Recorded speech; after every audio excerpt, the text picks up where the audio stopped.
And we're back with another episode of the Lakers Fast Break podcast. It's Gerald Glassford coming right back at you here from Lakers Fast Break, Pop Culture Cosmos, where we cover the latest news and trends in pop culture each and every week, twice a week, wherever you get your podcast. Plus, also as well, Inside Sports, Fantasy Football. We'll be covering NFL free agency in the month of March. We'll go ahead and have a special show for you on how it will affect your upcoming fantasy football teams. So go ahead and check that out in the month of March on Inside Sports Fantasy Football. Plus also as well, of course, our good friend Joe Soro. Don't forget Late Night, your nightcap with Joe Soro on YouTube, Facebook, and wherever you get your podcasts, right here on YouTube as well. Of course, he owns a company, Simblades with a Y.com, and of course, he is Oxide 247 and Lakers Ball, LakersBall.com. Speaking of Lakers sites, you need to go ahead and check out what they're doing today at, of course, the Lakerholics, Lakerholics.com. Yes, I did get too close to a lawnmower, and yes, it did shave off a good portion of my hair, whatever there is of it left. And of course, it's all gray, and because I'm old, and yeah, there you go. But yes, I did blue. Yes. Salute to you as well, my friend. One Peruvian guy, Gary A. Good to have you here. It is Gerald Glassford. Thanks so much for joining us. The Lakerholics crew of Jamie Sweet and Laker Tom. Go ahead and check out what they're doing today at Lakerholics.com. Plus our good friends, Empire Chef TV, Daniel Barry Sports Highlights, Yo, Lakers in 5, also as well, the John McCalian channel, and a big shout out to our good friend, of course, John Costa. He is the guy behind Clutch Talk and, of course, Lakers Corner. He gave you on this very channel a taste of those two great channels, Clutch Talk and Lakers Corner. So please support all those great channels and great places. Speaking of supporting, please go ahead and give us a huge support by liking, following, subscribing, whatever you can do to support us on social media, YouTube, Facebook, Twitch, Twitter, and everywhere you get the Lakers Fast Break. Right there, wherever you get your podcasts. Well, it's the Lakers and the Clippers. Daniel Barry's in the house. Lakers in 5. Salute. Daniel Barry. Yo, always great to have you here. It is the Lakers and Clippers in the final regular season matchup between these two-story teams together under the same roof as co-tenants of the Crypto.com arena. I know ESPN has been making a big deal about it with a big, huge article about all the great Lakers and Clippers matchups. Really? Has there been that many? No, there hasn't been. Trying to overblow it and trying to make something out of nothing. It's been a domination by the 17-time world champion Los Angeles Lakers and the Clippers, who have found ultimately no success as far as an organization all the way to the top in a world championship themselves. Will that change this season? We'll see what happens. But tonight, it is the battle between the Lakers and the Clippers. The Lakers now find themselves in the 10th position in the Western Conference standings, just a half game or just percentage point behind Golden State as far as in the Western Conference. They need a victory if everyone is out there going to be happy with what's going to be done. Not only do they have to continue their winning ways, which they did before the All-Star break, which they really haven't done since coming out of it, they need to go ahead and find a rhythm with just 23 games left in the regular season. So please support them as best you can. We're going to go ahead and see what we can do. It starts tonight against the Clippers. You could go ahead and catch the action with us or along with us as far as the great chat that we do at playback.tv/Lakers Fast Break. Plus, of course, YouTube and Facebook. And if you're on playback.tv/Lakers Fast Break, I will get together hopefully with the guys tonight, and we will actually see if we can get one of you guys that's in the normal chat and playback.tv/Lakers Fast Break an access code. We'll give you access to watch the game as we see it on playback.tv/Lakers Fast Break. So one lucky person tonight will be able to get that opportunity. So join us, playback.tv/Lakers Fast Break. Looking forward to that indeed.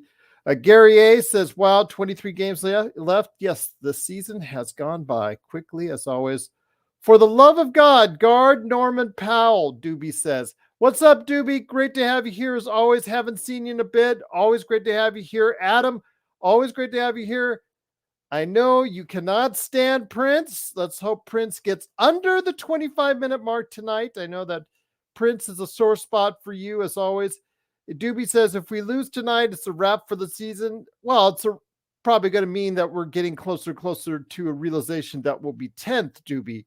So it's not an entire wrap on the season, but it will make the journey that much harder if we end up in 10th and have to be on the road for every single contest or every single game or every single matchup we have in the play-in or the playoffs, should we get there as well. So it is the Lakers right now going ahead tonight to play the Clippers. Hopefully we will be able to get better rebounding because the offensive rebounds killed us. And Ivica Zubac is a monster on the boards. So hopefully we can get that done tonight. And we can get a better effort on rebounding, better effort on defense, because the defense obviously has not been good. As we mentioned on our Monday show, we talked about how since January the 23rd, the Lakers defense has been one of the worst defenses in all of the NBA. So hopefully we can get that squared away. Maybe it will be helped tonight by the arrival of Cam Reddish. He returns to the lineup after missing close to a month, or actually about a month, with his sprained ankle. So he'll be back in the lineup tonight. Looking forward to having him there. Devotion says, Gerald, if the Lakers win the championship, you get a Simblades tattoo and Joe gets a Cosmos tattoo. I think the words over a dead body, Devotion.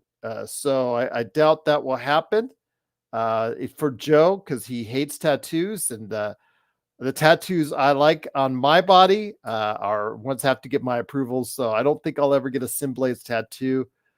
But we'll think of something fun to do if the Lakers win a championship. We'll come up with something crazy if the Lakers win a championship this season. So we'll come up with something crazy if that's the case. We'll think about it. But no tattooing something that we'll regret or have to change. Well, for Joe and myself, we would change it like an hour later, but just to show you, just take the pic and, have to go ahead and change it, but we won't do that, but that's okay. Adam Hurley says, I think we have like 12 games in a row in the state of California. Adam, that is about correct. Yes. In the Pacific time zone, California, it's going to be, there's no excuses, Adam. January brought a whole bunch of home games to the Lakers and they blew it. And now this is what they're faced. They're faced with one of the top 10 toughest schedules the rest of the way. And it would have been so much nicer if they'd been in a much better position heading into this final 23-game stretch, but they're not. So tonight, they're on the road, technically, facing the Los Angeles Clippers. Empire Jeff TV, have a great show yourself. Looking forward to hearing what you have to say in your channel. Please support Empire Jeff's channel and Lakers in 5 channel. As I always say at the beginning of each show, go ahead and give them a like and a subscribe. Also as well, Daniel Berry Sports Highlights, and all the other great channels. Big shout out once again to John Costa. He manned this channel yesterday. Hopefully you enjoyed his conversation with you out there. Please go ahead and support him at Lakers Corner and Clutch Talk as well. Gary A says, if Lakers win the championship, he'll tattoo Sin Blades on his forehead. That's crazy. That's, I'll tell you, make sure, Gary, you tell Joe that tonight when he joins us on the program for the post game, or when he joins us. He's got something special in mind for the viewers of the nightcap tonight at 11 p.m. Yes, it's going to be a late one again because of the late game. So he does have something he's got in mind. He wouldn't tell me what, but he texted me, Gerald, I got something in mind for the viewers right there on the nightcap. So watch out what happens with Joe and the Lakers nightcap right there. Mission 24 says, Gerald, you are part of the chosen. Okay, thank you, M24. I think hopefully that's a good thing. Otherwise, I might be scared that I might be walking along my happy self along the sidewalk, and a unmarked white van will come along, and hooded guys will come in and snatch me away. Could be one or the other, but hopefully Mission 24, that means I being one of the chosen is a good thing. So thank you. Blue Magic says, wow, Gary A. Yes, wow, Gary A. Indeed. Problem Child says, we really might miss the playoffs. We've been trying to set you guys up for that for a while. That is a possibility. The Lakers are in a play-in scenario, and is looking more and more as we head into the final 23 games of the season that the Lakers will be in the play-in format, which would probably be against a Steph Curry, could be a Luka Doncic right now, if you look at the standings, could be against a Kevin Durant, could be against a De'Aaron Fox, could be against a Zion Williamson. There is no easy path, but the Lakers' misfortunes and miscues earlier part of the season, all the mistakes that they made, all the things we said about punting games, bad coaching, whatever you want to go ahead and say, bad luck, poor decision-making by Rob Pelinka, whatever you want to say, all these little things have added up to where the Lakers are at now. And that's where we are. That's where we're at. And hopefully we can still get the job done. But right now, the Lakers, before the game tonight, stand at 31-28. They are 10.5 games out. They are technically 1 percentage point behind the Golden State Warriors in 10th place in the Western Conference. They're 2.5 games behind the Dallas Mavericks, 3 games behind the Sacramento Kings with 23 games left to play. That's a tall task for any team to go ahead and do that. They're going to have to go, I'd say 18-5, 17-6. They're going to have some type of really nice record if they want to make any headway. And it, as you said, Problem Child, it really, really looks like that we're going to go ahead and be in a playoff scenario. But we'll see. Things can change. It can get a lot better. Of course, the Lakers have to go ahead and play better defense than they have been playing in the past few games. Plus also as well, rebounding, as I stressed before. They were complaining they didn't get to the free throw line, which is a big part of their game. It is. I'll admit that. Absolutely. I've been saying it. Transition and free throws have been a big part. I've been saying it for at least 2 seasons now. Even more. That was a great part of what we did in the 2020 season as well. But when you play as poor defense as the Lakers did in Phoenix in that first half and rebounded as terribly as they did, giving up 14 offensive rebounds and only getting 3 themselves, that is not going to get it done. That is a recipe for a losing game. Deep Purple says, Gerald, how many losses would you attribute to Ham so far this season? You say 10. Joe said about 10. I don't put it that high. I'd say 5 to 7. I'm going to say 5 to 7 would be attributed to Ham right now, which is still not good. It's still not good. So I would say it's more like 5 to 7 as far as poor decision-making there. Some of that is on the players themselves, like LeBron James, when he decides he wants to take out or stay out the Golden State game instead of being out the next game against a losing team like San Antonio. Those decisions, whether they're made by Ham, whether they're made by the medical staff, or whether they're made by LeBron himself, most likely LeBron, that's the detriment to your team. And that's just like punting a game in and of itself as well. So yeah, I'd say probably 5 to 7, but you could say 10 and that doesn't surprise me as well. Adam says, at least we have a bench tonight with the addition of Cam Reddish. Let's see them get better output, Adam, before you say that. I mean, we have seen the team has been front loaded very much and highly dependent on the scoring of the starters. Hopefully we can get Wood back in here soon. We have not heard as of yet his status. I know he's going to be reevaluated here in the next few days, but tonight's starters against the Clippers, I'm going to go ahead and post it here. It's the one that they've been using for all the recent times, including Rui Hachimura. They're 6-1 with the starting lineup, so hopefully they can continue back on the winning ways with this starting lineup. So I posted that right there in the chat for everybody to see. So hopefully we can get the job done tonight. But again, it is the Lakers and the Clippers. Looking forward to seeing what we can find out if the Lakers can go ahead and get themselves back into the mix in the play-in as far as a ninth or even an eighth seed, with some things that hopefully go their way starting tonight against the Clippers. So we'll see. We'll see what happens. But again, the Lakers do have to play substantially better on the defensive end and continue to shoot well like they've had for the most part in their recent games. In their past 10 games, they have shot much better from the field, much better from three, but don't become too reliant on it. Remember, their game is focused on transition and free throws in order to go ahead and get them there. Lakers in 5. Actually, you do realize that he, I guess, broke his wrist. Let me go ahead and I'll bring that up. He did that last week. I think I mentioned it here on the, as far as the, I think it was last week. It was, he damaged his wrist, was I think his last thing. Yeah, fractured wrist. He'll be reevaluated in 2 weeks. So Lakers in 5. Yeah. Here is the, actually, yes, here is the article for you now. It's a fractured wrist. He'll be reevaluated in 2 weeks. So he is not eligible to play at all. I know he's been playing decently in the G League. His time in the NBA has been short and uneventful. He got burned by Alperen Sengun, as I mentioned before, but yeah, he deserved another shot, but he's not going to get one for quite some time, if at all, for the rest of the season. I don't think he'll get a look now because he's going to be reevaluated in a little over a week, and then they're going to see what's going to go on with him, whether or not they do surgery on it, shut him down. But yeah, I don't see him playing any substantial time unless the Lakers decide to go ahead and call it a day on the 10th spot in the Western Conference. Okay, Lakers in 5 says, I'm not tonight. I'm saying when AD didn't play during the season. Well, Colin is just, he's not ready. Lakers in 5. He's just not ready.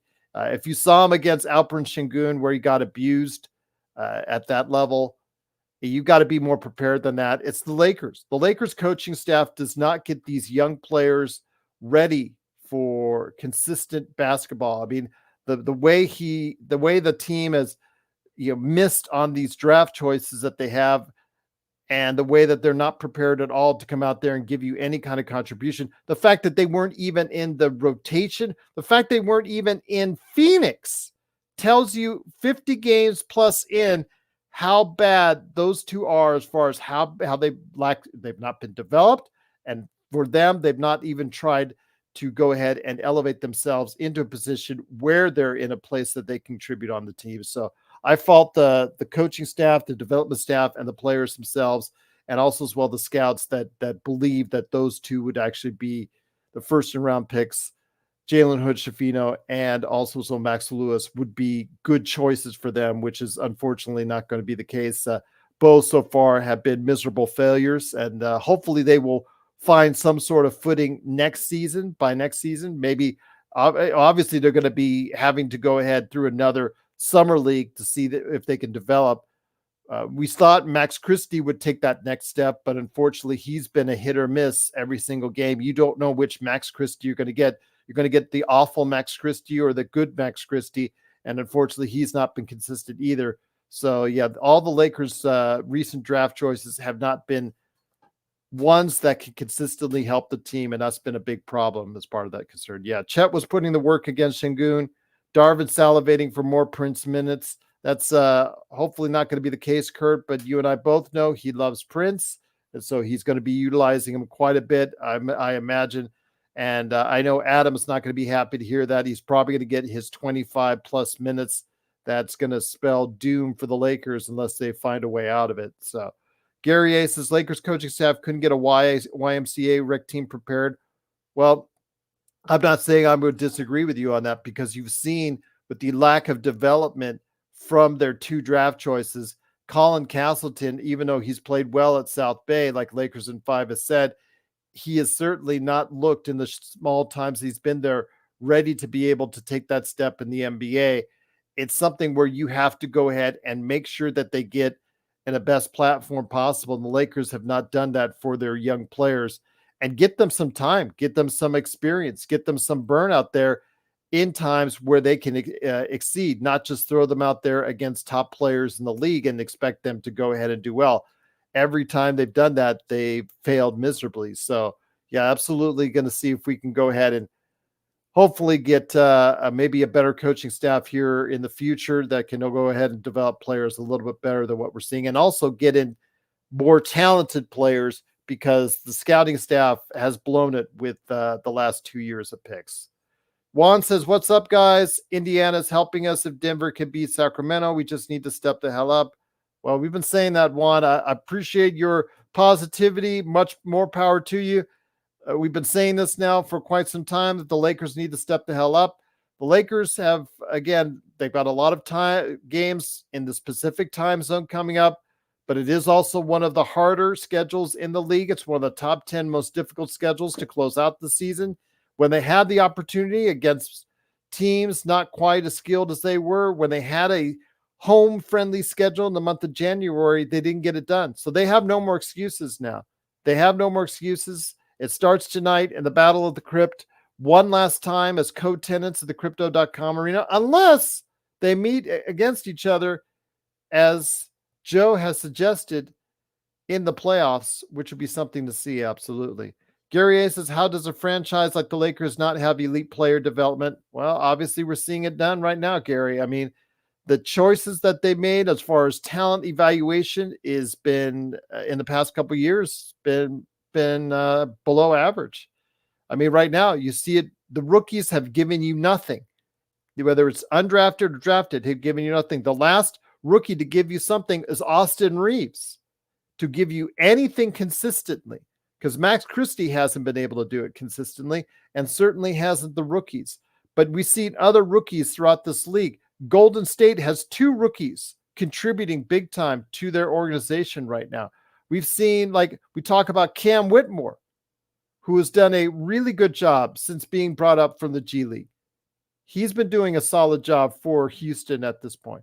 We've been seeing other players in the league that have really, at a young age, at a rookie age, been able to go ahead and play and given that opportunity and been developed correctly. And unfortunately, that's not going to be the case with the Lakers, what we're seeing to this point. So I'm hoping that the Lakers will be able to go ahead and do something with their young talent, maybe in the summer and going forward as well. Juan says, I noticed Vanderbilt traveled with the Lakers to Phoenix and is on the bench. Does that mean anything? I wouldn't count anything on that, Juan. He is still quite a bit of ways. The last thing I believe yesterday was mentioned by Darvin Ham. They said they have no timetable set for both him and Gabe Vincent. So I wouldn't put much into that unless you hear something officially reported. And if they do, we'll obviously report it here first, right here at the Lakers Fast Break. But yes, both Gabe Vincent and Jared Vanderbilt are both still out. And yeah, I'm not going to say he's done. I know Joe has said quite often that he thinks he's done.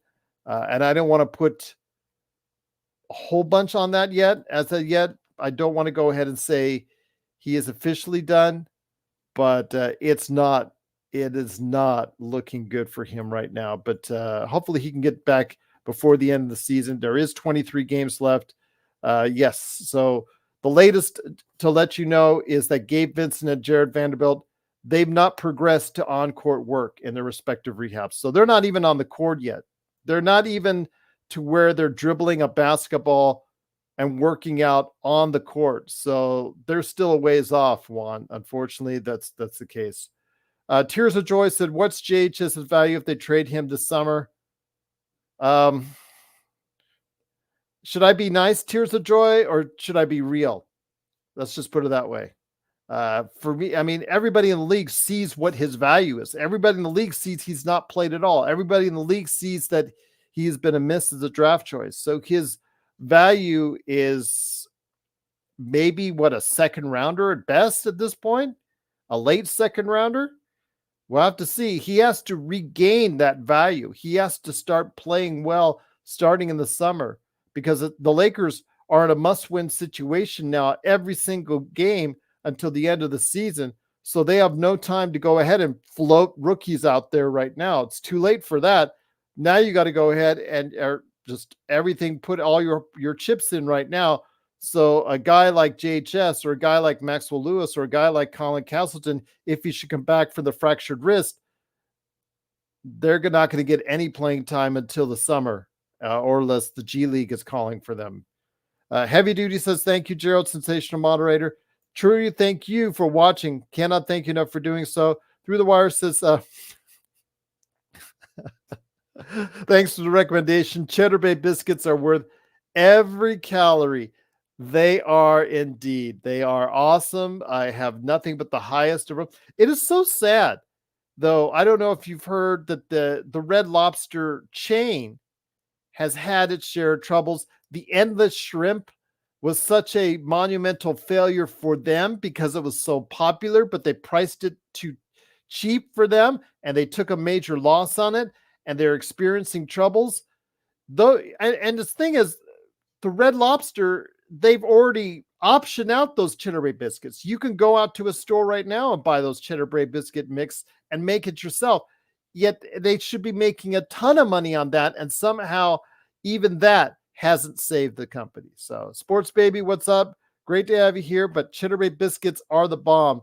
And even if the company goes under, somebody will buy the rights to those biscuits and be able to continue that. I would not fear out there if Red Lobster unfortunately goes under, that the biscuits will follow suit, because that's something that, yeah, I think it's just too good.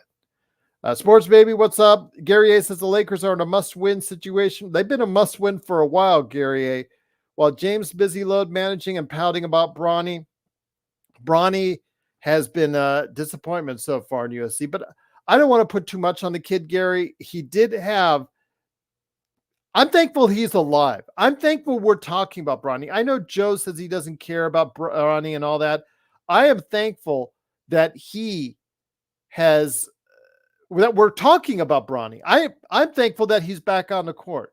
I understand he is still 2-3 years away, in my opinion, from being a viable NBA draft choice, but I'm just thankful he's alive and playing. But also here as well, it's a good man free. Yes, there is a nightcap. Remember, it's a late night because of the late game, so it'll be on at 11 p.m. Pacific. But also here today, good man indeed. It is Laker Nick, and Laker Nick, great to have you here as always, my friend. I took your recommendation. I've offered out there to one lucky person. I will actually let you, when you come on to the playback.tv, I will let you make the call on who our first VIP guest, for lack of a better term, will be, as far as giving them the opportunity to see what we see during the playback. I also took your recommendation on Rose, and I gave them a big shout out. Let you know, and hopefully they will respond in kind. But great to have you here, my friend. The Battle of LA concludes as co-tenants for tonight against the Lakers and the Clippers. So you tell me, my friend, what are the keys to today's game? Hey, Gerald. Thanks for hosting. And I know that you're finishing up. I just wanted to share a few thoughts. Of course. Yeah, Gerald. I think tonight is a critical game. The Lakers can't afford any more losses, as both you and Joe Soro have already explained ad nauseum. In order for us to have a chance at a more favorable playing spot, um, we can't lose more than maybe 5, 6 games at this point, and continuing to fall and continuing to lose, that just puts us in a position where we have to win 2 games, and the chances of us doing that are minimal and become thinner and thinner. And as you were discussing a little earlier on the show, Gerald, we do run the risk of missing out on the playoffs, and that would just be a complete disaster. One thing that I wanted to mention, Gerald, and it might be a little bit early, given that this player hasn't played uh, too many games and it's a relatively small sample size, but I'm beginning to dread whenever Spencer Dinwiddie is on the floor. I knew you were going to say that.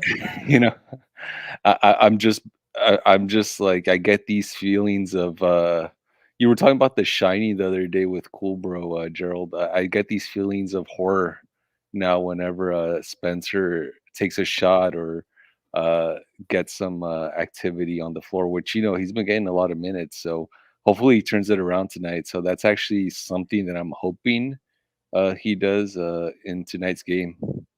It's so funny because I know everybody out there does not like Torian Prince, but Torian Prince still is a 39% three-point shooter. So you don't get the same kind of no, don't shoot as much, for him as say when Russell Westbrook was here, where every single time we said, don't shoot, don't shoot, don't shoot, and he would still shoot. That has returned. That feeling, Nick, for you and I has returned with Spencer Dinwiddie, who, as I said, is playing for his NBA actuals, his future, his career, the rest of his career. And unfortunately, he is not playing like it's going to be a long career after all. No, that's exactly right, Gerald. I mean, to put it another way, I think both you and I and other Lakers fans out there, people in the LFB community, we do have PTSD from the Russell Westbrook days of him shooting and him missing. And I mean, with Spencer, I mean, he just hasn't gotten a rhythm going. He hasn't meshed well. Granted, to give him the benefit of the doubt, I don't think he's been put in the best positions. Given some of the lineups that Ham has put on the floor with sometimes playing Spencer along with D'Angelo and also Reeves, and as you know, having these three guard lineups where there's up to four players, including LeBron, that handle the ball or neither hand the ball in their hands, and so um, I think Spencer. I don't know what his role will be. Assuming I know that Cam Reddish is back tonight, maybe Spencer's minutes get reduced. Also, we'll have to wait and see. Although this is wishful thinking, Gerald, but if and when Gabe Vincent comes back, I don't know what that will do with Spencer's time on the floor, and also with the other injured players. I think obviously Vandal's still out, so we'll see what Spencer does in the meantime while he's still getting a substantial amount of minutes. The problem is, though, my friend, it's going to be for a while for it's going to be a while for both Gabe Vincent and Jared Vanderbilt. They're not even back on the court yet with their rehab. That tells you how bad it is. Both of them with 23 games left, both of them could be at real risk for finishing the rest of the season on IR. Yeah, I mean that's a real risk, Gerald, as you point out, and that could only spell more minutes for Spencer, for Prince, and these are to put it ironically, these are very beloved players by all of us. This is true, my friend. Well, LeBron looks like he's gearing up for battle tonight. They just showed him on the screen comparing his stats with Kawhi. Kawhi is shooting a blistering 44 from three, but LeBron, we always kid about LeBron chucking up those threes. He's averaging 40% from three this season, Nick. In this season where we've had LeBron relatively healthy, AD has been healthy, and LeBron has been shooting above 40% from three. We're still in. That tells you how bad the season has gone when all those things in our favor still hasn't done enough for this team. Yeah, this season has been a huge, just a huge anomaly on that front, Gerald. I mean, we've been praying for 3+ years for AD to be healthy, to be on the floor, to be consistent. He's given that and more. So far this season, we've seen him return to the All Star game after a couple of years of being absent.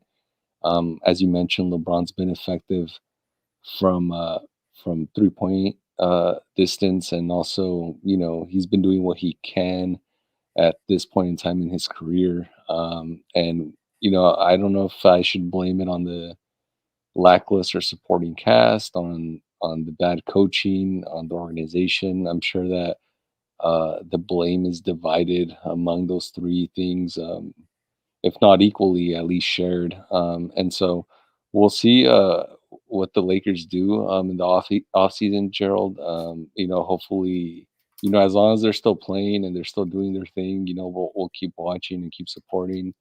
You never know; they might surprise us. Maybe LeBron pulls another rabbit out of his hat. But yeah, actually, on that point, Gerald, I'm sure you've touched upon it, but like, just before we wrap up, what was your thoughts on that potential extension for LeBron in the offseason, The 3 multi-year? years, the 3 years, whatever people say up to 180, Yeah, 1 that's if 60 million. Yeah. 150, yeah, 60,000,000, what have you, whatever numbers. I really think that would be for me a hard pill to swallow. I love LeBron.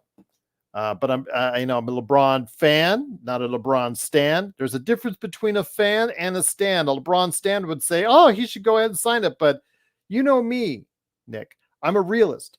He is for closing in on the big 4-0, and really to sign someone, even at his level, even at his greatness, at his age, for a 3-year deal of that expense, tying up your salary cap for all that, and it's just, I'm not going to say you could kiss a championship goodbye in those 3 years, but it makes it, with him and AD hogging up that entire salary cap, it makes it almost, it makes it next to impossible. Didn't say it was impossible, saying next to impossible, very close to impossible for them to build a team that can go all the way, Nick. No, I agree with you, Gerald. But knowing the Lakers and knowing how much power LeBron wields, I wouldn't be surprised if LeBron gets what he wants because that's been usually the case throughout his career. Well, my friend, it's going to be a great game. Looking forward to tonight. I'll tell you what, will you be there halftime, second half-ish abouts? I should be around there yet. Okay, I'll Yeah. tell you what, I will give you, since it was your idea, bringing this, as far as bringing someone on, as far as giving us the view, giving them the view for the game that we see, as far as bringing them on as a VIP moderator and whatnot. I will let you at halftime choose who that is, my friend. So they need to go down to playback.tv/Lakers Fast Break. Join us there, and I will let you do the honors for the first time around. How does that sound? Sounds good, Gerald. Yeah, I want to see hopefully Kurt, Darren, Sean, Sports Baby, everybody in the chat. Hopefully everyone's able to join, if at least briefly. I think it's going to be a good game. Like you said, Gerald, the last co-tenancy matchup of the season, and so we'll see what happens. We will see what happens indeed, my friend. But it's the Lakers and Clippers. Laker Nick, always great to have you here. Looking forward to having you on the playback simulcast. That's coming up here next, but looking forward to have you there for the second half. You will be able to choose who will that special individual be that gets to see what we see, the entire view, the camera, what's going on, as far as what's going on behind the scenes, the timeout, all that good stuff for the second half of tonight's game. Looking forward to who you choose for that option as our first official Lakers Fast Break VIP for Lakers and Clippers, my friend. Sounds good, Gerald. Everybody, hopefully we get the win tonight. And thanks again, Gerald, for hosting. And let's get a win. Let's get a win indeed. Go Lakers, my friend. Go Lakers, everyone out there. We'll be back for the post game. We'll be back here in just a few seconds for the simulcast. No one does it better than what we do. And don't forget Lakers Nightcap with Joe Sorrell. All of it you can find here tonight, right here at the Lakers Fast Break Podcast.